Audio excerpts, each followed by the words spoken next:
आपने ये पहली बार दृश्य देखा कि देश के इतने ताकतवर प्रधानमंत्री, करोड़ों कार्यकर्ताओं वाली पार्टी के प्रधानमंत्री, इतनी बड़ी सिक्योरिटी, अभेद्य सुरक्षा। मैं तो उस रास्ते कई बार गुजरा हूं, वहां अगर स्पीड भी आपकी थोड़ी धीमी हो जाए तो सिक्योरिटी वालों की निगाहें आप पे हो जाती हैं, और वहां हजारों लोग पहुंच के प्रदर्शन कर रहे हैं, वो भी मुख्य द्वार पे।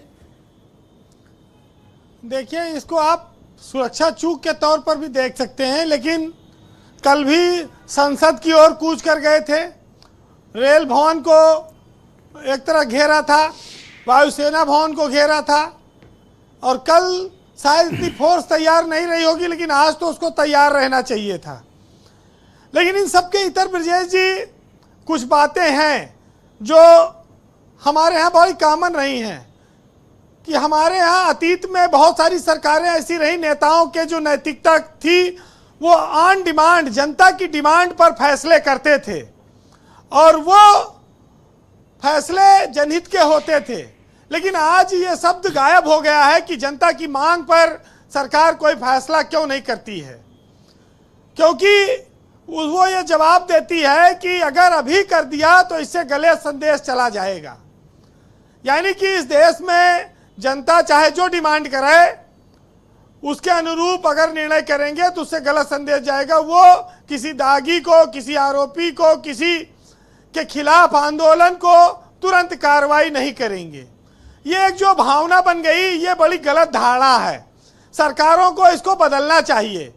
जब इस देश में जहाज गिरता है तो वायुयान मंत्री इस्तीफा दे देता है, रेलगाड़ी गिरती है रेल मंत्री देता है, अगर पेपर लीक हो रहा है, भ्रष्टाचार हो रहा है तो शिक्षा मंत्री इस्तीफा दे दे।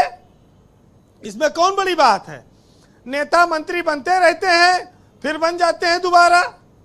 लेकिन एक मंत्री को बचाने की खातिर इतना सारा बवाल करना, इस देश में काफी वर्षों बाद इतना बड़ा आंदोलन हुआ है। और जिसको लोग जेनजी कहते हैं, जिसको विदेशों में देखते थे, उसका एक बहुत बड़ा रूप यहाँ भी लोगों ने अब देखा है। और आप इसको 3 रूप में देखिए। ये जो आंदोलन चल रहा है और प्रधानमंत्री के घर तक पहुंचे, संसद तक पहुंचे। पहला, सूचना तंत्र का फेल्योर, जो बहुत बड़ी बड़ी एजेंसियां हैं। दूसरा, सरकार की उदासीनता के चलते ये आंदोलन हुआ। तीसरा, संवाद की जगह वन वे सिस्टम चल रहा है।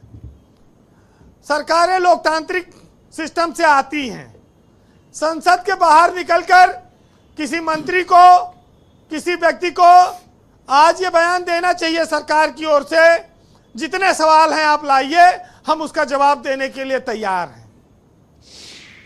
ये सब बातें खत्म हो जाती।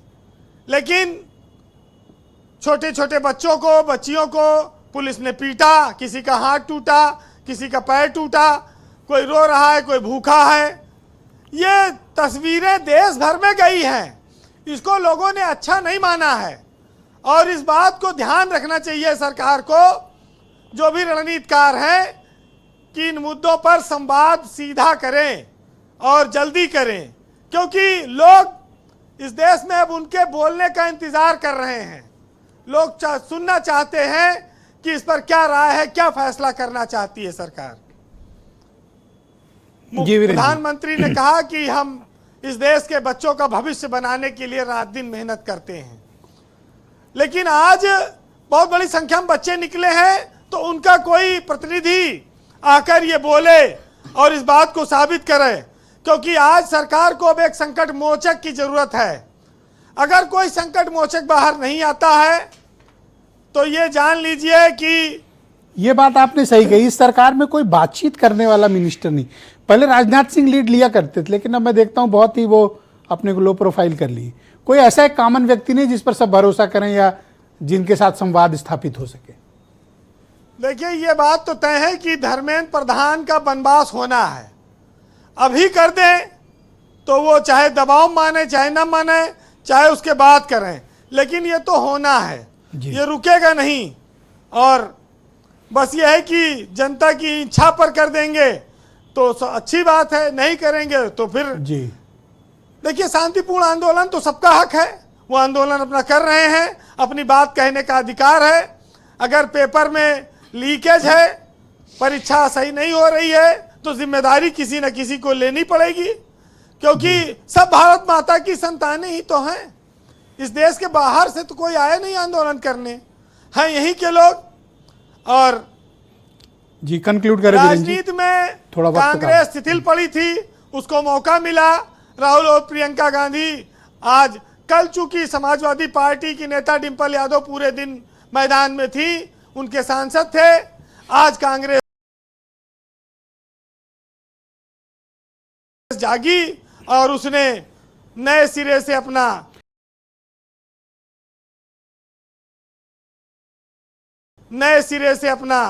यही बात तो रास्ता प्रियंका जी अपनाया। तो खल गई है, मैं यही तो कह रहा था